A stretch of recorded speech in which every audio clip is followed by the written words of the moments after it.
On the morning of August 1st, 1966, shots ring out from the observation deck of the clock tower on the University of Texas campus. It marks the infamous beginning of the modern era of mass shootings in America. I'm Sarah Ferris, true crime podcaster. And I'm Katherine Schweit, the former head of the FBI's active shooter program. And you're listening to Stop the Killing. Hey, I just wanted to do a little conversation with you. Even though Sarah's down with COVID, I wanted to make sure that you were aware that we'd had this shooting here in the University of North Carolina, not too many hours away from me, UNC campus. Beautiful, gorgeous campus, but my gosh, what kind of a situation we've gotten ourselves into.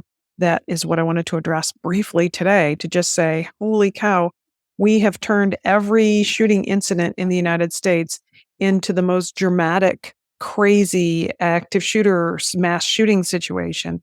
And we've kind of done a disservice to ourselves because between social media and the straight up news, we've created a situation where everybody thinks everybody is running around with a wild and crazy gun trying to kill everybody. And it's just not so. So what happened is a few days ago, honestly, like kind of the first week of school practically for this campus, this university, big university here in the States, the East Coast, there was an individual who came to the university, and he was a graduate student. He came to the university, he went right to the laboratory where he had a relationship with a lab instructor there, a professor who he knew, an associate dean. And whatever the circumstances were, which we'll find out, more to come, he had a 9mm gun with him and killed this associate professor. And then news went out immediately that, obviously a call was made to campus 911 or whatever, and we'll learn the details of it because we haven't really learned a lot from the local police, but we're going to be digging through and getting them. And the call went out. And so right away, Carolina has this alerting system called Alert Carolina. And so this notice went out that there was an armed and dangerous person on the campus and everybody should shelter in place. So that all sounds great, except for that there was kind of a limited communication. So that occurred in the kind of 1:00 in the afternoon range. And then the shooter took off. So they didn't know where the shooter was. And he did kill this one associate professor, but then he takes off.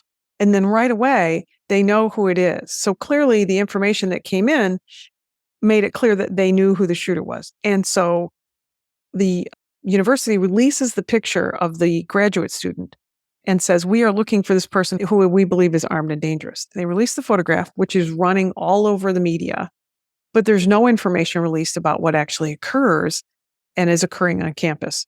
So thousands and thousands of students are locked down. Thousands of parents around the country are worried that their children are involved in some massive active shooter situation at this university in their first week of school. And then there's no information that's given out. So what happens is it turns out that there is another person taken into custody who police first have to snag this person and see if he looks like the person. He's got a gray shirt on. He's some sort of Asian descent, which the shooter is some sort of Asian descent.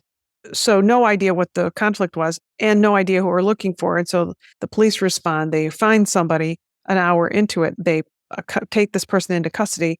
Some news camera is reporting on it, and they report that they believe that the subject is in custody. And so everybody starts to kind of calm down. Oh, great. They think they've got this guy in custody. And then like a short amount of time later, they release this guy and they say, oh, just kidding. And it's really the news that kind of said, hey, it looks like this guy's in custody. And it was a local news station that said that, but the national affiliate wouldn't release the information. They said our local news station is reporting that they may have the subject in custody, but we haven't confirmed it, so we're not going to release that information.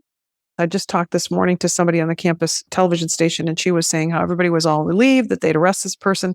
And then all of a sudden, police announced, no, that's not the person, and they're still out looking for this subject.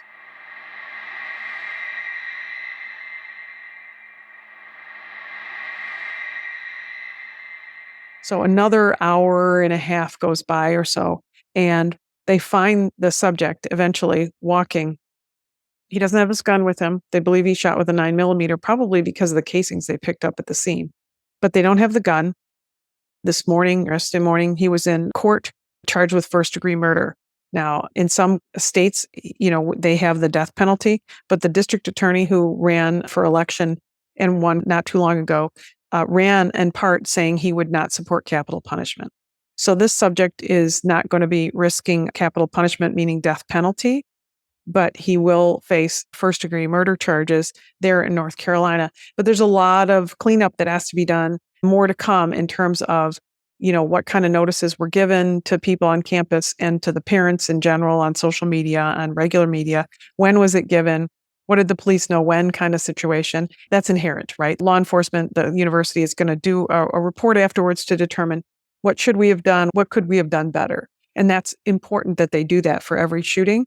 But right now, there are thousands of students on that campus who were there and didn't know what to do and didn't have any information, and they were speculating. There's video footage that's out on TikTok showing kids jumping out of classroom windows because they'd been locked down for an hour and they wanted to leave. Just things that weren't necessarily great to see in terms of, hey, run, hide, fight is there for a reason. Stay locked down until law enforcement tells you you're free to go. They put themselves in danger, So the other thing that's kind of cool is the campus newspaper had to publish the next day. And so they were planning on publishing anyway. So what they did is the editor of the paper said she made this decision. And I know if you're not Patreon, you're not going to see it, but you probably saw it on social media, but she made this decision, and I'm going to show it to the people who are watching me on video, to use the entire front page of the paper to add the text messages of the students that were sent around. So it kind of shows you how scared everybody was. So they're in declining font size, but it says, "Are you safe? Where are you? Are you alone? Guys, I'm so fucking scared. Hey, come on, sweetheart. I need to hear from you. Can you hear any gunshots? Please stay safe. Barricade the door if you think you can run and get to a place that can lock down. My teacher is acting like nothing is happening and I'm freaking out." So it's a fascinating front page of a paper, something I've never seen happen before.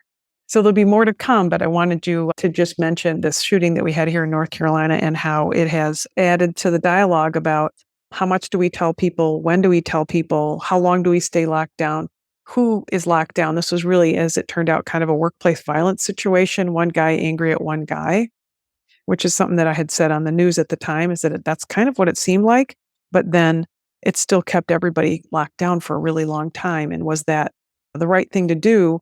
And if they hadn't done that, it's easy in hindsight to say they should have told us everything was all clear, but they didn't know where the shooter was, right? So it's important to think that you can't look in retrospect and say, oh, this is what the campus should have done or police should have done. I mean, I think what I saw them do was they executed fantastically, just the way they should have. And the public needs to kind of catch up and understand that it takes time for police to know actually what's going on from a situational awareness standpoint. So there's going to be more to come as we find out more about who this guy is, why he did it, were there signs ahead of time, where did he get the weapon that he used, and then, what kind of communication was made with the community at the time, both online and in person, and can they improve that over time? So more to come. Stand by. Thanks for listening. And if you want to know more, Catherine's book, Stop the Killing, is out now. For more details, go to catherineschweit.com. Please consider also supporting our independently made podcast. It's simple to do. Go to patreon.com/Stop the Killing. And for as little as the price of a latte a month, you can be part of the solution to stop the killing. Patreon rewards range from official do-gooder status to ad-free episodes, autographed books, and opportunities to connect with us directly for your business, school, church, or even just a book club chat. But just knowing that you are part of a movement that has the power to make your community safer, well, that's got to taste better than a skinny cappuccino any day. So please head to patreon.com/Stop the Killing now and polish off your do-gooder halo and make sure to include your name so we can give you a shout out. This podcast is a Community podcast production. That's Con with an N. If you want more content, then head over to Community Podcast at Instagram, where you'll find trailers on more binge-worthy true crime, like the award-winning podcast Conning the Con. And check out our show notes for all the links mentioned. Finally, if you want one takeaway action that you can do right now that can help make our community safer, please share, rate and review this podcast wherever you listen. Everybody needs to know that they hold the keys to see something and say something. Together, we can stop the killing.